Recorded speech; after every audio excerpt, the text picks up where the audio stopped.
tales titled "The Lies That Destroyed a Legendary Wrestler." Let's get into it, my dog Patrick CC. Let's see what my dog's talking about.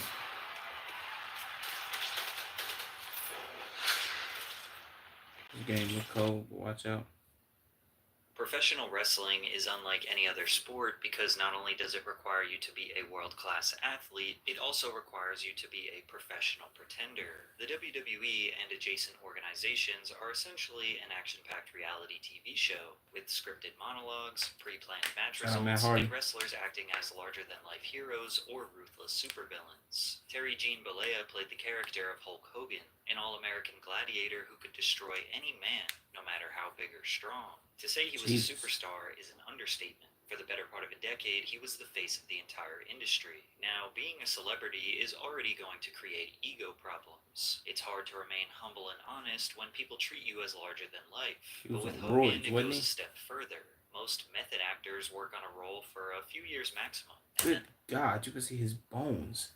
They are able to go back to real life or transition to a new film role. But That's Hulk the same Hogan dude? has played the same exact character for 35 years. Every match he wrestled to every word he spoke was a carefully crafted novel from a team of writers shaping the public's perception. The character of Hulk Hogan is impeccable. It always has been. There are no holes in this character at all. Unfortunately, every part of his life that he could not control with his team of writers came crashing down. From ruthless cheating on his wife with his daughter's best friend, to getting caught admitting to being a full-blown racist, to nearly having his entire legacy erased from the history books. Hulk Hogan got so caught up in his endless lies that it destroyed his reality. This is how it happened. Terry was raised in Tampa, Florida, where he started watching professional wrestling on TV. That's one ugly motherfucker, ain't it? Jesus, Hulk Hogan. After school, admiring the brute force he'd see on screen. Although he enjoyed the spectacle, Terry was still focusing on high school baseball. He often talks about how he was on his way to making it big, that is, until his body reached its limit. I was scouted in 10th and 11th grade by the Cincinnati Reds and New York Yankees. Why his arms are like that? Ew. His skin sagging? Is he melting? Jesus Christ. I played third base and a guy stepped outside the box and he hit the ball in the handle. And as the ball dribbled down to third base, and I picked it up and I threw it underhand to first base and I broke that cap off my elbow. They put a cast on my arm and that cap went back on. But after that, my pitching arm was screwed from third base. I didn't have the same arm. Since Hogan became such a superstar, one would assume that there would be some sort of confirmation from the Yankees or Reds that they were once scouting the wrestling phenom. However, there is no proof that that ever happened. It became a theme in Hogan's life to embellish or exaggerate stories so much so that people stopped believing. This nigga lied about being scouted? I mean, look at his mustache. I can only tell what else he's lying about. You're a disgrace, Hulk Hogan. Any word he says. Disgusting. One of his favorite stories is how he almost played bass guitar for Metallica. After his baseball career came to a screeching halt, Terry decided to pursue music, spending a decade playing fretless bass guitar in several Florida-based rock bands. By 1976, he formed a band called Ruckus with 2 local musicians. He claimed he was so good, one of the most legendary rock bands of all time recruited him. I used to be a session musician before I was a wrestler. I played bass guitar. I was big pals with Lars Ulrich, and he asked me if I wanted to play bass with Metallica in their early days, but it didn't work out. Just a few days after Hogan said this, Lars Ulrich went on the Howard Stern show and said that he has a photographic memory, but I certainly have no recollection of doing anything with, quote, Hulk Hogan, end quote. After Lars called out Hogan's lie, the Hulk drastically changed his story. Metallica needed a bass player, and I go, oh my God, would I love to be in Metallica? So I put the word out everywhere. I wanted to get an audition. What's up, Hazy? Metallica, never heard from them either. Story of football edits. Hogan became accustomed to scripting his persona in his career that he tried to boost up his real-life story a bit. Sure, this could be seen as harmless exaggerations, but this bad habit would slowly leak into almost every facet of his life, and eventually lead to his demise. Have you ever Googled your name and seen yourself on one of those strange sites that has No, I have never Googled my name and seen none of that, Patrick. Appreciate you for telling me though. Thanks, Aura. When he wasn't absolutely shredding the bass guitar, Terry spent the rest of his days getting shredded at Hector's gym in Tampa, Florida. He encountered many wrestlers from the Florida region who frequented the bars where he performed. Yo, I like the started playing stream. in this kick-ass rock and roll Like the band, and stream, a couple Philly guy. wrestlers came into the show. Then a couple of nights later, even more came in, because they had told each other that there was this kick-ass band, and because there was a kick-ass band, there was all this hot running around, you know? All of a sudden, before I knew it, there was a bunch of wrestlers at our gigs. These were regional. What he mean? There was a bunch of hot ass running around. Did he just say it was like local wrestlers there, like men? Don't tell me. Come on, don't tell me Hulk Hogan. You swinging your bat in the wrong part, brother. What are we doing? Wrestlers who would wrestle in Tampa, Miami, Orlando, and Tallahassee. So they'd come back to Tampa every night, where we would all be playing till 3 a.m. in the morning. Notable attendees included Jack and Gerald Briscoe, better known as the Briscoe Brothers, a tag team wrestling duo in the area. In 1976, the Briscoe brothers encouraged Hogan to pursue wrestling after being impressed by his growing physical stature. And in 1977, Hogan embarked on his rookie season as a wrestler. Ew. Hogan said in his 2010 autobiography that Elvis Presley was a huge fan of his at the time. But Elvis died 11 days after Hogan's first match in 1977, and that match was not in Memphis, Tennessee, which is where Elvis was. Terry didn't actually commit to a full-blown wrestling career until 1979 when he adopted the stage name Terry the Hulk Boulder. Spending his early years on the independent circuit, he then appeared in Looks disgusting.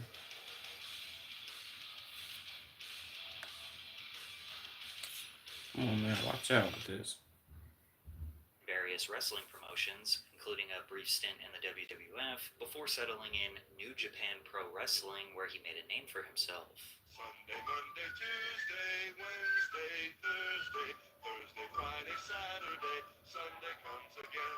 毎日 Sunday, Monday, 毎日 Tuesday, 日立 Wednesday, の細 Thursday, 長な Friday, Saturday, 静かさらさら comes again. 綺麗な空気 And while Hogan was growing his brand in East Asia, he What? claimed in his autobiography, My Life Outside the Ring, That that was his work in the painful. region allowed him to wrestle 400 days per year. If I say I wrestled 400 days a year, it's no exaggeration. My years were actually longer than 365 days. There were times when I'd fly back and forth to Japan twice a week just to wrestle. Now, it was nothing to wrestle in Madison Square Garden one day, then fly all the way to the Egg Dome in Tokyo the same day, because you'd gain 14 hours and then fly back to the West Coast and so on. So I could wrestle in Japan today and then fly back across the international date line and land in another town yesterday. I was constantly adding days to my years. Now, there are no records of Hogan wrestling in Madison Square Garden one day and then the Egg Dome the day after. Now, it's unclear if Hogan was serious or just trying to make a silly exaggeration, but his Okay, maybe he wrestling was 400 exaggerating. days per year has become a meme to poke fun at his relentless lies. Regardless, it's safe to say that Hogan was a huge star in the wrestling world.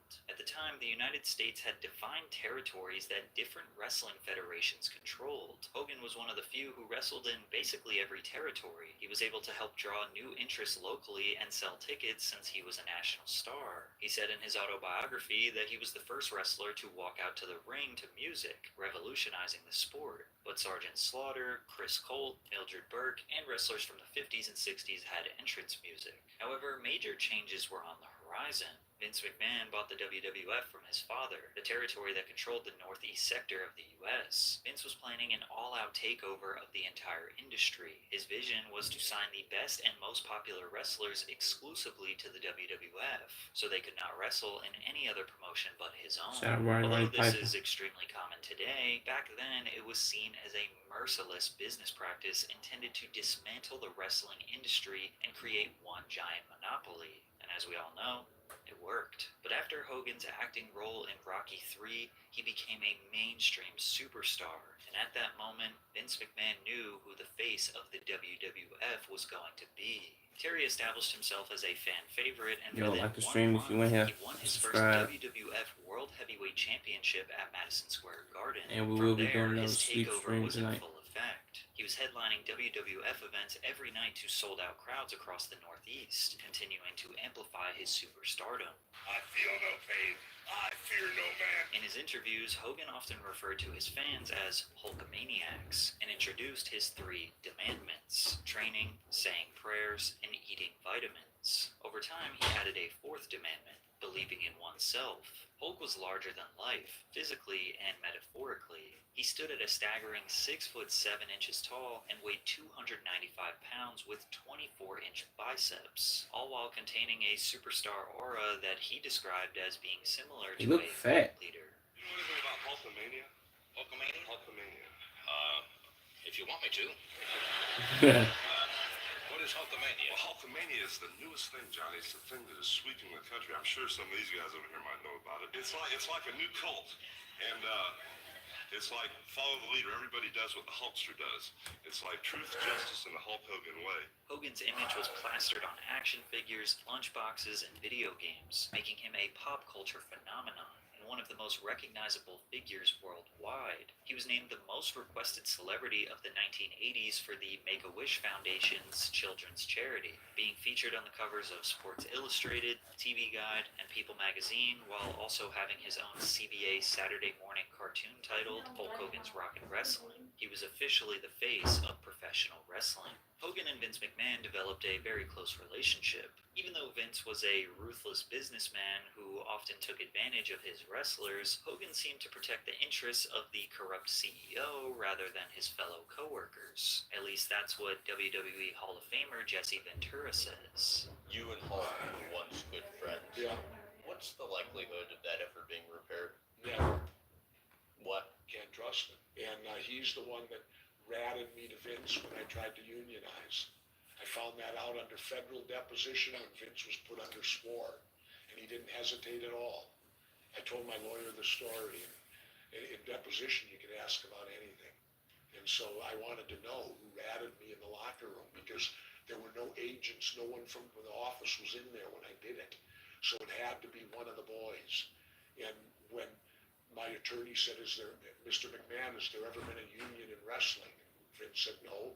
He said, has anyone ever tried to? And Vince said, well, I think Jesse Ventura spouted his mouth off about it once before. My attorney said, did you hear Mr. Ventura? No. Well, then how do you know he did? With no hesitation, Vince went, Hulk Hogan told me. And I didn't show any emotion, but I almost tipped over in the chair because he was my friend. And I thought, but then I understand why. When we went to court, I saw in WrestleMania 3, Hogan got paid more than all of us combined. Damn. Now, why would he want a union when he's getting taken care of? Then again, many wrestlers of this era, like Facts. Greg Valentine, say, Sign up in seconds. It's about time insurance does that. Get a quote at lemonade.com.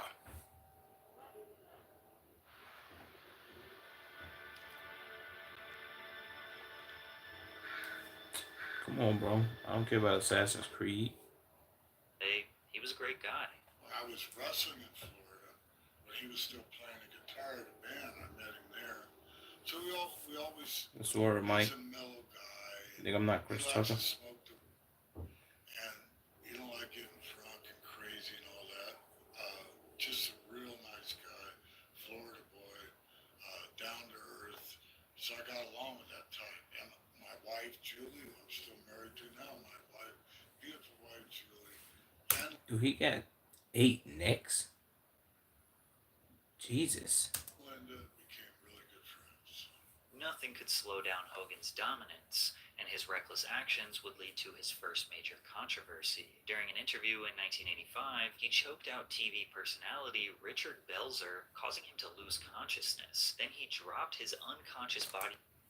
Mike, stop telling me about bullshit in my motherfucking chat, nigga, if I come through the screen and slap the dog shit at you. Pussy ass, nigga. Appreciate you, though. To the To floor, where dirty he ass. split his head wide open and required an immediate hospital visit where he received 9 stitches. Called a front shin lock. Damn. How about it, T? Keep it like that for a little while.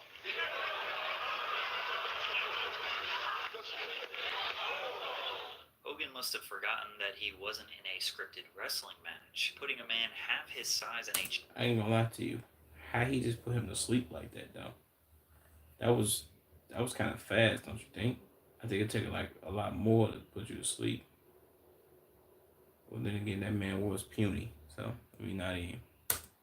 chokehold was incredibly dangerous, and it's surprising he only needed a few stitches. Belzer ultimately sued Hogan, and they settled out of Yo, court. like the stream if you in the incident stream, bro. arguably just made Hogan seem more And sub, lethal, like the stream adding and to his sub. brand of being an unstoppable warrior. Then something extremely rare happened. Hogan lost a match. He lost the WWF World Heavyweight Championship to Andre the Giant. At this point, it was only the second time he ever lost. Even though technically he didn't get legally pinned, the referee just wasn't paying attention to him lifting his shoulder. Plus, this was, of course, pre-planned to make Hogan look like the underdog for their match at WrestleMania 3, where Terry wrote the entire script for the match himself. WrestleMania 3 at the Pontiac Silverdome. Did you call it or did he call it? I wrote it all down on a piece of paper for Vince. Vince gave it to him. Well, now, hold on now. So you were afraid, and you would testify now that, I mean, you physically were afraid of him because, I mean, he... No, I wasn't afraid of him, but he was in just so much pain that Like we the really stream, weren't sure. man. Vince came to me the night before. We really weren't sure the way the Like finish the was stream going. and So I said, subscribe. let me write down a plan A, Hulk Hogan match. It'll blow the roof down Damn, my eye the red place. as So Vince fuck. took out his big yellow pad, his big Whoa. yellow notebook pad, and I wrote down center of the ring. He pushes me, or I push him. I can't remember. I go. He throws a punch. I block it. 1, 2, 3 punches. Go to pick him up. I fall backwards. First time I've ever done it in my life. Hogan finished the match by picking up the 6'10", 400 or 500 something pound beast and slammed him.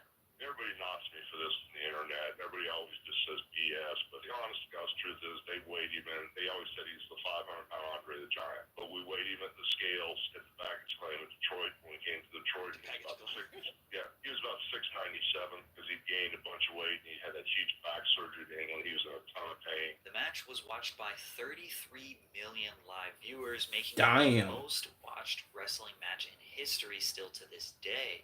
What However, the this hell? was Hulk Hogan's peak, and his dominance as the #1 wrestler in sports entertainment was coming to a 33 close. million He was people? able to generate excitement for a few more years when Damn. he teamed up with WWF's second biggest talent, Macho Man Randy Savage, to form the Mega Powers. The Y'all legendary get tag 33 team million was a people in here to fan-favorite like my partnership stream. built on mutual respect after Hogan saved Savage from a beatdown, leading to their iconic handshake that symbolized their unity. But in the early 90s, the tides began to turn against Hogan and wrestling as a whole. Damn, his teeth fucked up. God damn, Hulk Hogan. Does his teeth still look like that? What's up, Toad Car? Vince McMahon and the WWF were being investigated Ew. for the rampant steroid usage throughout the business. One of these little dudes out there that's been training, saying his prayers, eating his vitamins. Someday he's gonna knock me off. He is the king of the ring, but many former wrestlers say it wasn't prayers and vitamins that made Hulk Hogan a giant in the eyes of kids. I myself personally have injected Hulk Hogan with anabolic steroids. Did the What? biggest star in pro wrestling get to the top by using dangerous drugs? Although wrestling is scripted, to say that it's fake is definitely disrespectful. It's no secret that wrestlers regularly face extreme physical demands, enduring injuries and chronic pain due to the rigorous nature of their back-breaking profession. Appreciate you, The Toad Car. combination of intense training, frequent matches, and the expectation to maintain peak performance levels, it leaves little time for proper recovery. And as a result, illicit substances are sometimes misused as a quick solution to manage pain, allowing athletes to continue competing. Not Like to the mention stream, the man. aesthetic benefits. The Like bigger, the stream and stronger, sub, y'all. and muscular you looked, the more potential you had to become a star. The number of pills that were being handed out at the WWE at the time was mind-boggling. Following the increasingly thorough coverage of adverse effects, steroids were prohibited in the United States after the passing of the Anabolic Control Act of 1990, meaning trafficking steroids is handled similarly to trafficking cocaine or LSD. As the Damn. act went into full effect, the athletic industry as a whole was being viewed through a different lens, because performance-enhancing drugs took away from the fairness of the game. But wrestling is an interesting point of contention because the matches were scripted and pre-planned. Therefore, it's kind of impossible to have an unfair competitive edge. There was a doctor that would meet us in Hershey Park, and he walked in with 6 or 7 suitcases full of pills and steroids. That was a big foul up because you could go in there and ask him for Valium, Halcyon, steroids, pain pills, whatever your heart desired. And that alleged doctor was George T. Zahorian, who got a job as a ringside doctor for the WWF in 1984. 5 years Ew. later, the FBI started quietly investigating the doctor's questionable business practices. The Fed subpoenaed Zahorian's FedEx records, uncovering regular shipments to Vince McMahon, Hulk Hogan, Roddy Piper, and other wrestlers on Vince's payroll. And this was enough evidence to indict Zahorian on 15 counts of distributing controlled substances. And all of a sudden there would be a line that would form to see Dr. Zaharian. Well, after a while, it was known by everyone what was going on. That's all these guys were getting their stuff. They lined up Absolutely lined up. to get steroids. Yeah, sure. Hulk Hogan, Roddy Piper, Rick the Model Martel, Dangerous Dan Spivey, and Flying Brian Blair were all subpoenaed to testify at the trial. They all appeared, except for Hogan, who was excused, even though Dr. Zahorian stated that he had known and successfully treated him for a serious steroid abuse problem. Hogan went to the media to set the record straight that he has used steroids, but never abused them. So basically, I was insulted when If you want to stream, like to stream, let me know you watch it. speculation said, well, all you do is take a pill or take a shot in the butt every day to get to look like Hulk Hogan. And basically, I've trained 20 years. I'm 38, 37, I'll be 30 in a couple months. Hold on. I hate his bandanas. By the way, I'm gonna watch out with this ad. Oh my God, why did I say that? But I've trained 20 years, 2 hours a day to look like I do. But the things that I am not is I'm not a steroid abuser, and I do not use steroids. But there's a situation where steroids, Hulk Hogan, and my private physicians have something all in common, and these are the situations. When I first won the world title in '83, I was wrestling almost 300 days a year, and on 2 or 3 different occasions, I got hurt in the ring. I had to make a decision of going into surgery, have my back, my deltoid, my bicep cut and reattached with staples, or do the sports therapy route. And if I was to get cut on with a knife and all this type of thing, basically I'd be in a sling, and a year later, well, we don't know what's going to happen to your career. And at that time, I didn't have any money. So basically, I made the right decision. And that sports therapy involved prescription drugs by my physician that I trusted, legal prescription drugs.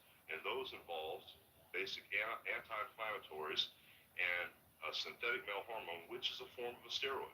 Right. And on 3 different occasions, I had the same type of muscle injuries. That is the extent of Hulk Hogan's steroid use. His story seems believable, but his stuttering and pattern of lying about small details in his life made people think that this was just another tale. And they were right, because in 1994, he testified in court detailing nearly 14 years of steroid abuse. Mr. Balea said that steroid use was fairly common among wrestlers. He said he would call Mr. McMahon's executive secretary and ask her to place an order for me with Dr. Zahorian, but he believed it was legal because he had a prescription for it. Zahorian was ultimately found guilty for providing steroids to countless This is a horrible picture. And why he got 5 chins? Jesus. It's a terrible photo of this guy. athletes. But Vince McMahon was acquitted of these charges because they didn't have enough evidence to prove that he was involved in these transactions or that he was forcing wrestlers to take steroids. Maven, who was an active WWE wrestler from 2001 to 2005, said that steroid use in the company did not change after this trial. What percentage of the wrestlers do you think were taking steroids during this time? 100%? No, not 100. I'd say it was probably, 85 or 90. Easy. Right. They're not drug testing because it's not an actual No, sport. they drug tested us. They drug tested you? Absolutely. Really? Here's how it happened. I still remember getting called into the office and pulling up a piece of paper and going, Maven, you popped positive on Winstrol, Deca, a little bit of marijuana, and some painkillers. Don't let it become a habit. What the hell is that? And out the door I went. Yeah. Okay. It's a different world. So they knew about it and they just didn't care. Regardless, after the Damn. trial, Hogan's reputation to the public Shout out was Maven. tarnished. It didn't quite hit the same to portray him as this illustrious American hero inside the ring. Vince McMahon said his career was finished, and the WWF needed younger, fresher, and edgier talent to maintain influence. God damn, is Kane cockeyed? Jesus Christ. Why he look like a mutant? This is an abomination right here. What are we doing? Take better pictures, please. What's up, A-Rav? Or A-A-Rav? Interest in the sport. Make sure you like the Hogan stream left and you professional sub. wrestling to pursue a career in film and television. He already had a few movie roles at this point, such as Rip in No Holds Barred and Shep Ramsey in Suburban Commando. But in 1993, we saw his next big motion picture, Mr. Nanny. This film was about a former professional wrestler who was hired to be the nanny for a couple of bratty kids. Now, he's got to bring them back, because he's not just a babysitter. He's Mr. Nanny. As you can imagine, this film, and all his other films, were abysmal box office failures. Mhm. But lucky for him, he was being scouted by one of the WWF's biggest competitors, World Alright. Championship Wrestling, and they were going Appreciate to you save his for tuning in. career. WCW's executive vice president, Eric Bischoff, declared open war on the WWF and Eric used financial Bischoff. backing from Ted Turner to aggressively recruit and sign former high-profile WWF wrestlers such as Ric Flair, Ricky Steamboat, and Dusty Rhodes. But they knew Hulk Hogan would drastically increase their visibility, and in 1994, he signed with WCW. I told ya, Hulkamania was gonna run wild in the WCW, brother. Look at all the Hulkamaniacs. Bischoff offered Hogan total creative control over his character, in addition to a multi-year, multi-million-dollar contract at a time where just a few of the top wrestlers were maybe receiving around $1 million a year. Giving this much power to Hogan would eventually be the demise of the brand. While Hogan has denied ever using his creative control in the WCW, former employees have claimed otherwise. Apparently, at the Bash at the Beach match in 1994, legendary wrestling writer Vince Russo wrote that Hogan was going to lose his match to Ric Flair, to which Hogan initially agreed with, but then allegedly changed his mind at the Yeah, last I like minute. the stream, Hogan's man. attorney sent a fax to WCW's office after the closing hours on Friday. The pay-per-view is Sunday. Sends the fax to the office after closing hours stating Hulk Hogan was going to play his creative control card and was not going to do what was written. Friday after the office closes and everybody is on their way to the Bash at the Beach, so nobody saw this fax prior to the show. Russo's recollection seems to make sense because in the final moments of the match, Ric Flair is seen hitting Hogan, to which Hogan is not reacting, only for him to put his finishing move on Flair and pin him for the title. This is one small example of what many believe to be Hogan's abuse of power in the WCW, a man who is so enthralled in his own ego that he believes his character and persona is more important than the entire 80-man roster. He even scripted himself to beat every top wrestler on the roster and made himself the champion for 469 days, the longest in WCW history. Or maybe he's just that dominant. Likely sensing that the people were tired of the Hulkamania shtick for the past 2 decades, he finally turned heel, which is a wrestling term for becoming an anti-hero or villain. He formed the legendary trio New World Order, or NWO, alongside Kevin Nash Yeah, and that's Scott tough. Hall. He dropped the bright yellow and red and opted for all black. He even dyed his beard black. NWO was a drastic change not just for Hogan, but all of wrestling. The gritty anti-establishment and gang-like persona brought attitude to wrestling, removing the glitz and glam of the heroic athletes of the 80s. They were selling millions of dollars in merchandise and genuinely stealing viewership from the WWF. Shout out Hogan's vision NWO. for NWO nearly put WCW in the #1 spot, but then many believe Hogan drove it into the ground. Get a business insurance Hogan quote over always the phone driving from a something to the licensed ground. advisor or online Boom. in minutes at Viber.com. Viber. Everything that has a meteoric rise needs to fall, whether it be in the real world or scripted television. But Hogan did not want the NWO to fall, and many have accused him of never passing the torch. He seemingly never wanted to let anyone beat him, which does add up considering he only has 14 clean losses in his entire wrestling What's career. up, Vades? Instead Yeah. of scripting the downfall of NWO when it got stale, they did the opposite. They expanded, making the once tight-knit anti-establishment crew seem like a bloated club that anyone could join. Then they relentlessly pursued this confusing storyline where there was a division within NWO where Hogan was the leader of NWO Hollywood and Kevin Nash was the head of NWO Wolfpack. And then the entirety of WCW storylines were centered around this uninteresting internal battle of a gang. Many speculate that it was all just Hogan trying to keep the entirety of WCW around his brand. And to make it worse for them, the WWF developed some of the most electrifying and entertaining characters and storylines in the late 90s with legends like Stone Cold Steve Austin, The Rock, The Undertaker, and many more. The But fact WCW's credibility that they had Stone Cold and The Rock, y'all already lost. Y'all only got Hulk Hogan, so it's kind of what them having Stone Cold alone, y'all that kind of dipped y'all at y'all spot. Was permanently damaged after the infamous incident called the Finger of Doom. They heavily marketed and hyped up the incredible battle of Hogan versus Nash. Jesus, Hulk Hogan, let the hell go, brother. My God. George Jefferson, shit don't look that bad.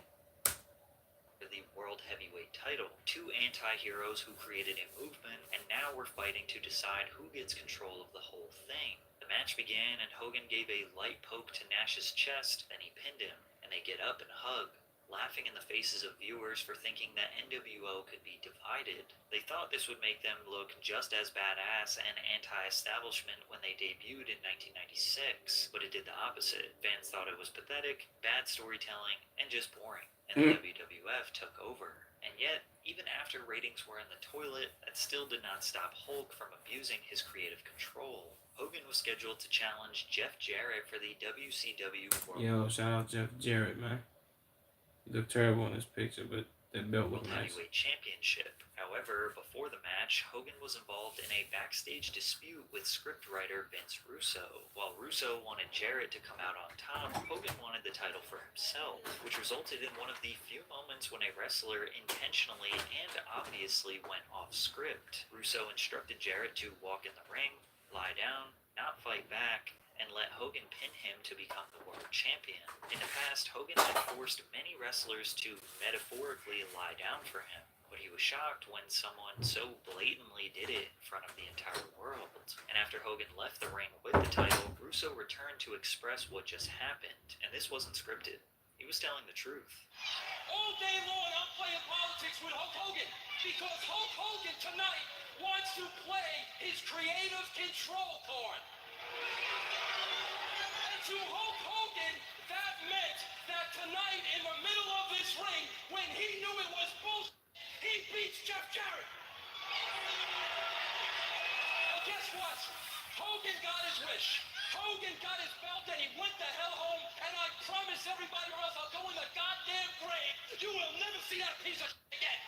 And after that moment, Hogan was never seen in the WCW ever again. After Russo's rant, the fans realized just how much control Hogan had. He could decide what would happen with his own character and everyone else's without anyone being able to stop him. In response to this rant, Hogan filed a defamation lawsuit against Russo, but he had absolutely no case whatsoever, and it was dismissed in 2002. Hogan's creative control became such a widely discussed issue that a long-standing meme holds in the wrestling community, quoting Hogan as saying, "That's not going to work for me, brother." And although we don't know for certain he ever said this, it seems extremely likely. In February of 2002, Hogan made his return to the WWF as a heel at the No Way Out pay-per-view. He showed up as the leader of the original NWO with Hall and Nash, as the three immediately started causing problems with the company's top superstars, The Rock and Stone Cold. The Rock challenged Hollywood Hogan to a match at WrestleMania 18, billed Icon vs. Icon, and put on one of the greatest matches in WWE history.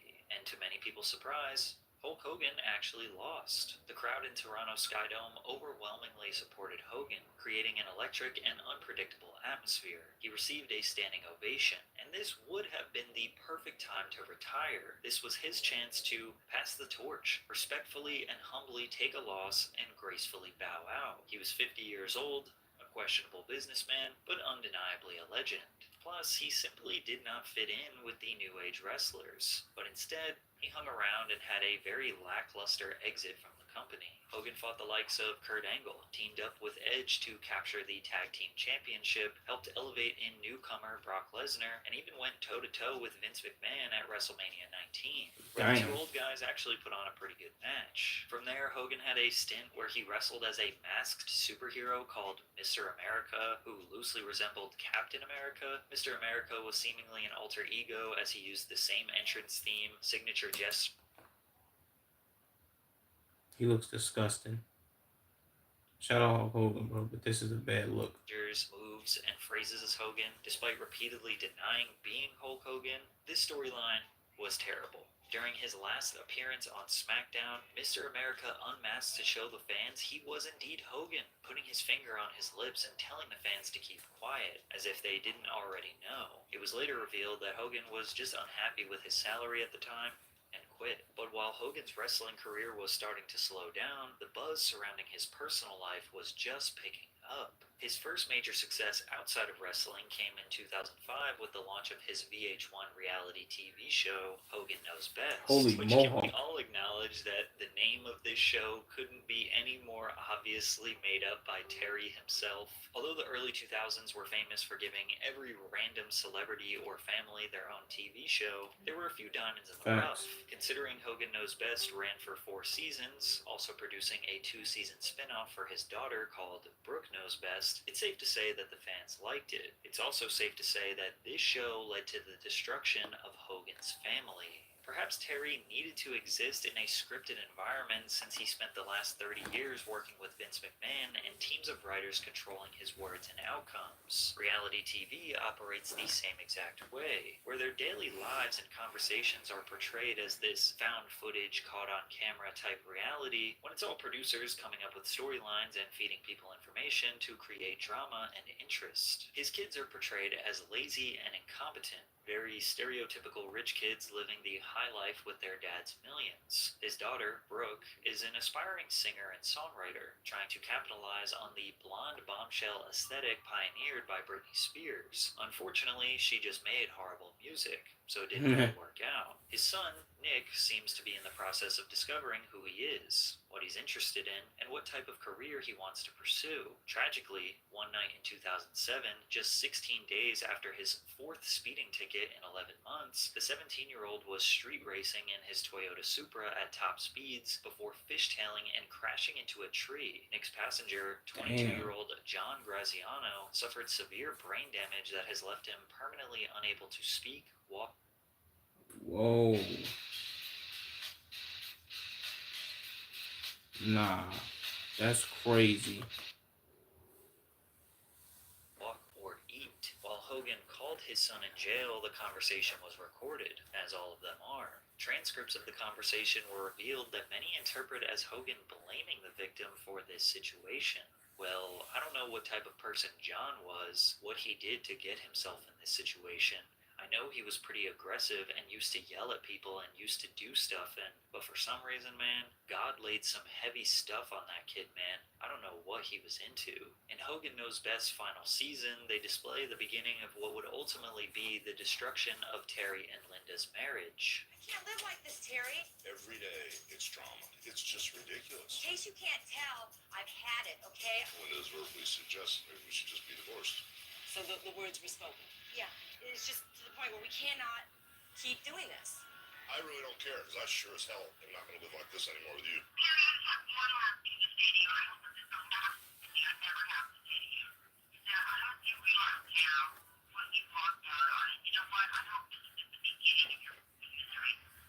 And to no surprise, they did end up getting a divorce after the show concluded. Hogan's darkest year was in 2007.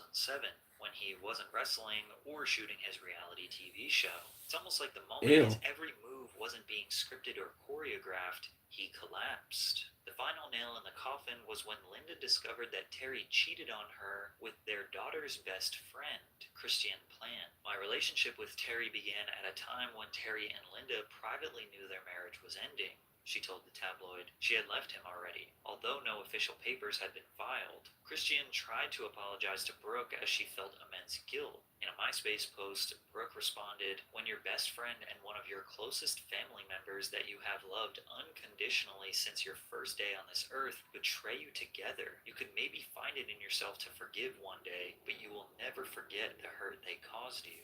As if it couldn't get any weirder, Linda, Hogan's ex-wife, started dating her son's 19-year-old friend, Charlie Hill, and ended up marrying him. While Hogan may have felt his worst days were behind him, and he could finally focus on repairing the mistakes and lies he told to his family and friends, it would all come back to haunt him again in 2012 when a tape between Hogan and Heather Clem surfaced online. In October 2012, Gawker, a celebrity blog site, released a short clip of the encounter. The site claimed they received the tape from an anonymous source who wanted no payment nor credit. Their only request was that we watch it. Hogan later told NBC's Today Show that the tape happened during a low point in his failing marriage to Linda Hogan. The tape was filmed in 2006, but Linda filed for divorce the following year. Things were bottomed out completely, Hogan said. I was with some friends, and I made a wrong choice, and now all of a sudden it surfaces, over 6 years later, and it's just appalling. While most people saw this as another reflection of Hogan's bad character, it was a little deeper than what we saw on the surface. The tape was filmed in 2006, around the final taping of Hogan Knows Best. He was living at his friend Bubba's house on the brink of divorce and dealing with the darkest moment of his life. People don't realize is that my best friend, Hulk Hogan, lived with me at his lowest point of his life. In 2007, he was suicidal. I had to take a gun away from him at one time. He was going to kill himself. And we were coming home from the dollhouse one night. My wife and I had a semi-open relationship. I mean, we were. I wouldn't say we were necessarily in the lifestyle, but I'm not a jealous guy. I've become calloused. So my best friend, my wife, is not that big a deal to me. And so. What did he just say? Your best friend doing what, boy? Come on, you fat bastard. What are you talking about? You guys were married? You guys were together? Yeah, we were married. And so we're driving home from the dollhouse, and my wife calls me, and Hogan's down. He's going through the worst divorce ever. And I just told her, I said, hey, Heather, have a little sexy outfit on and take care of my boy when we get home. And it was pretty much that. It was pretty much that simple. Bubba claims that the tape was left on his work desk, and employees stole it and tried to extort Hogan for $1 million before ultimately leaking it to Gawker. But there isn't really much evidence to back this story, and it seemed like it could have been Bubba and Clem trying to set up their friend. As we know, this was the second time Hogan got caught cheating on his wife, so while nobody was claiming that he is a saint, most people agreed that leaking his tape was a violation of his privacy, which is why on October 15th, 2012, Hogan filed a lawsuit against Bubba and Heather Clem for invading his privacy, having recorded the encounter without his knowledge.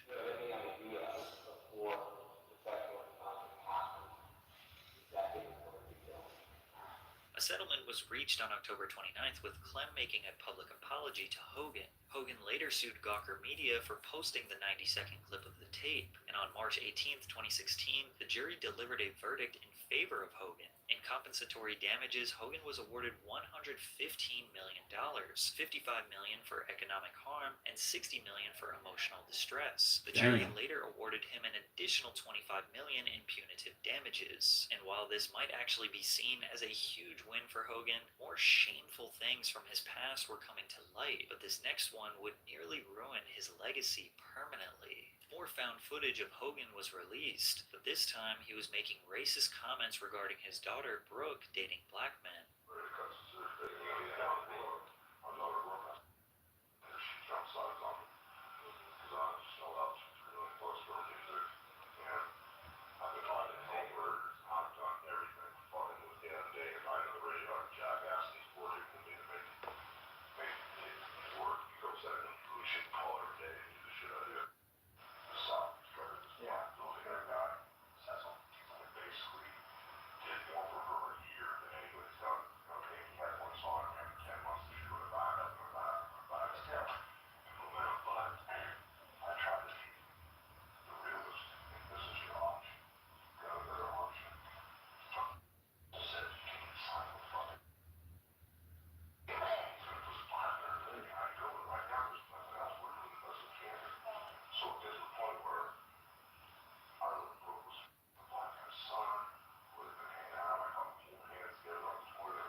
Laundry Damn. can be really. Ugh. It's disgusting. Mustache having that, So so we choose use that friends. N word a lot of times. In July of 2015, National Enquirer and Radar Online were the first media outlets to publicize the situation. The recordings disappointed many within the wrestling community, forcing Hogan to come forward and address his racist behavior. 8 years ago, I used offensive language during a conversation. It was unacceptable for me to have used that offensive language. There is no excuse for it, and I apologize for having done it, Hogan said in a statement to People. This is not who I am. I believe very strongly that every person in the world is important and should not be treated differently based on race, gender, orientation, religious beliefs, or otherwise. Nigga. Yeah, nigga. But you use that hard R like 18 times when you're trying to hit that bum. This is obviously Hogan's biggest lie to date. Like, it's one thing to argue that Facts. something is out of context, or Stop maybe lying. something is a microaggression, but here this guy is 60-something years old, dropping hard R's and literally saying out of his mouth, "I'm a racist." It couldn't have been any more clear. The WWE was feeling more pressure than ever to respond to the actions of their once golden boy. And they did. By scrubbing Hulk Hogan from the WWE's website, the company removed almost all references to Hogan, including his listing as a judge for the reality competition show Tough Enough. They removed his merchandise from the WWE shop and his entry from its WWE Hall of Fame page. Hogan tried to reframe the narrative, with his lawyer claiming that Hogan chose to resign. However, WWE clarified the company terminated their contract with Hogan, stating that they are committed to embracing and celebrating individuals from all backgrounds. In response to the controversy, Mattel stopped producing Hulk Hogan's action figures, while Hogan's merchandise was removed from online stores of Target, Toys R Us, and Walmart. Hogan tried to add more context as to the reason why he decided to use these racist remarks in a carefully scripted interview with Good Morning America. Are you a racist? No, I'm not. I'm not a racist. I never should have said what I said. It was wrong. I'm embarrassed by it. But a lot of people need to realize that you inherit things from your environment. And where I grew up was South Tampa, and it was a really rough neighborhood, very low income. And all my friends, we greeted each other saying that word. The word was just thrown around like it was nothing.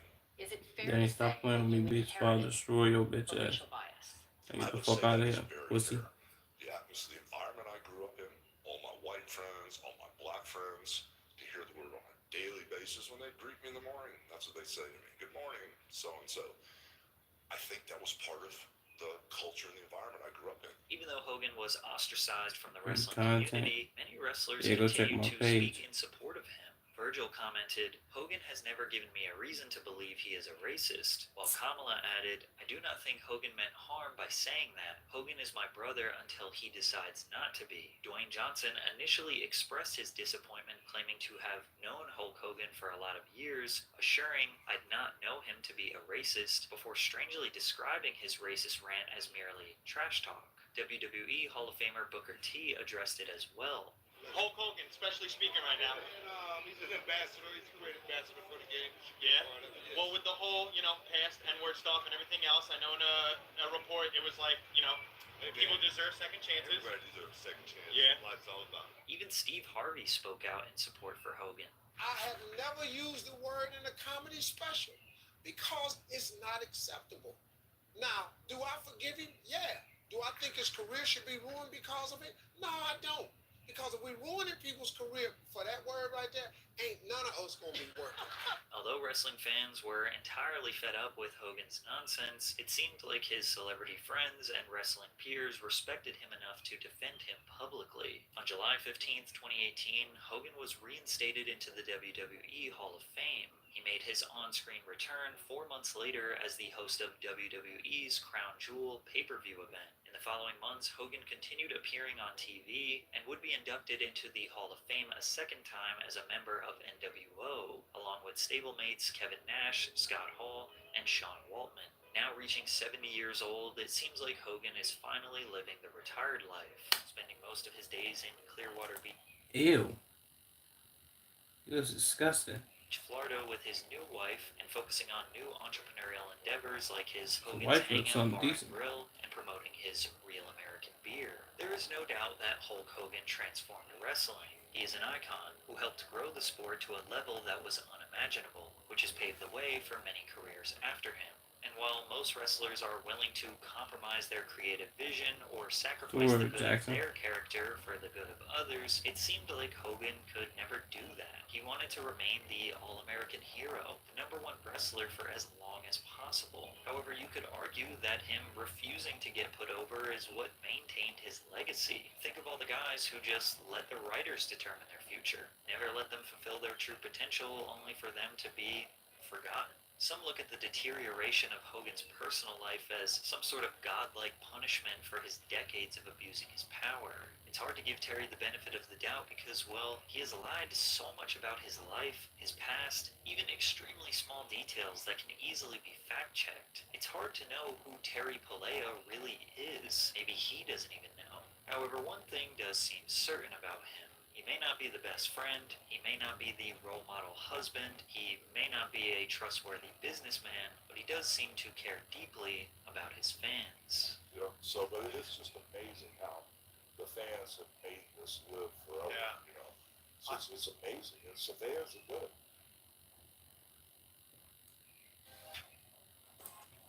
Shout out to Hulk Hogan, even though he's a racist. Well, matter of fact, not shout out to Hulk Hogan. Fuck Hulk Hogan. Catch y'all slapping the shit out you.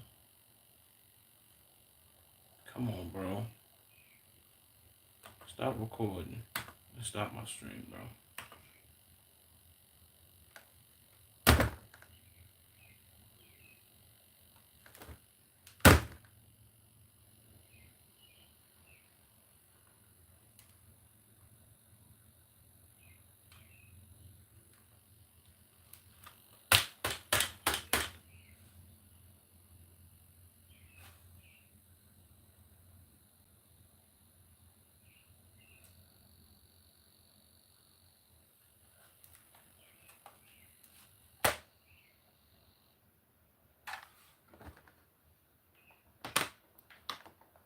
Jesus Christ.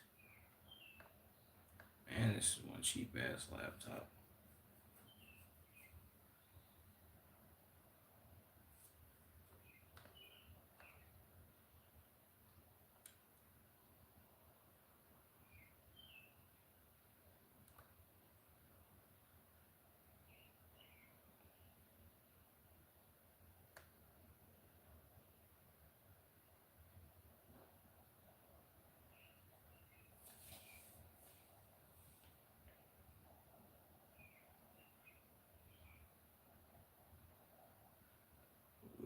Blew me, man.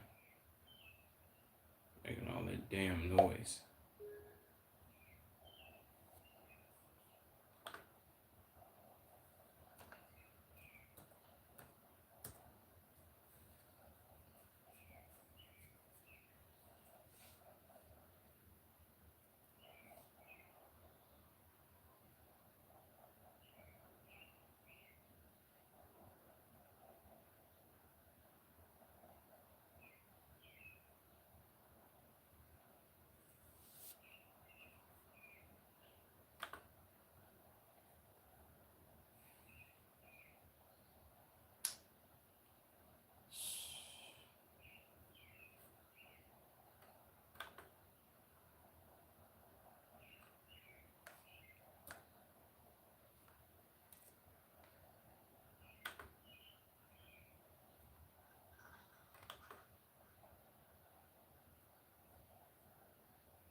fuck is this gorilla looking ass nigga?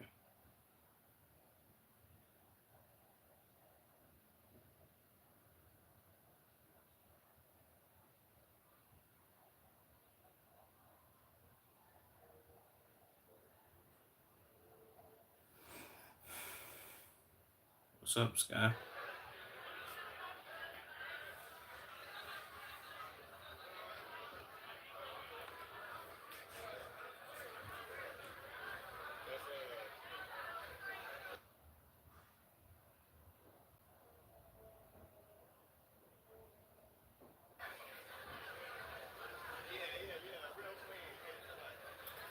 Yeah, we'll be coming back here after like 5 more handshakes.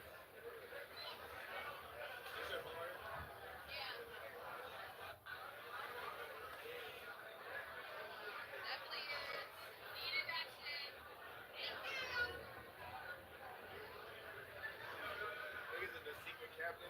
I did. I'm not. Bitches wear heels. Miss me with that.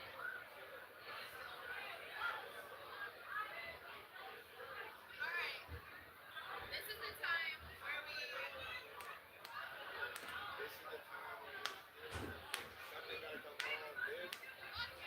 That shit's dirty. That's probably POS. That's probably POS. Yeah, no, but so.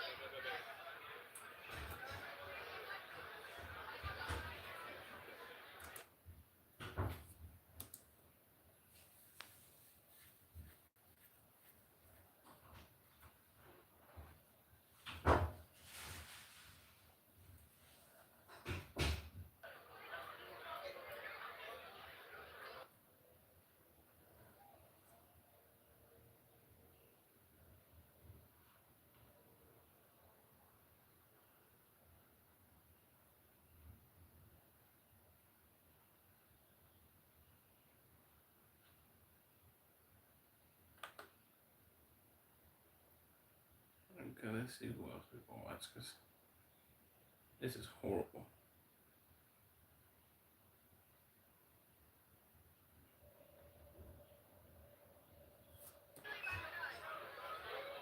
And who the fuck asked to hit somebody's face if they don't know? Nigga. Like, shit. I don't want that shit. Nice and clean. Thank you.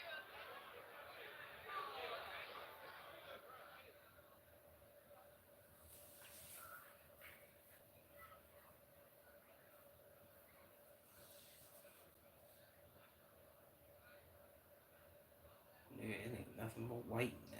That's crazy.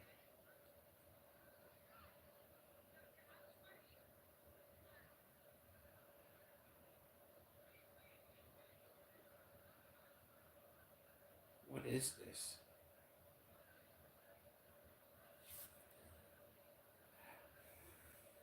What's up, I think it's AB Edits. AB Edits. What's up with you, nigga? Is he wearing a dog collar?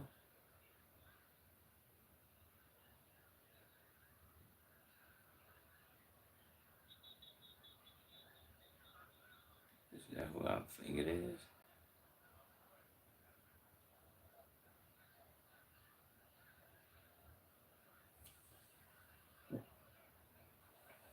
What's up, Frog? What's up with you, nigga?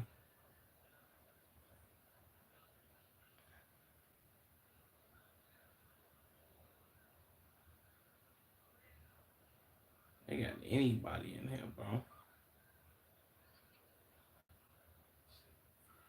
Hold on.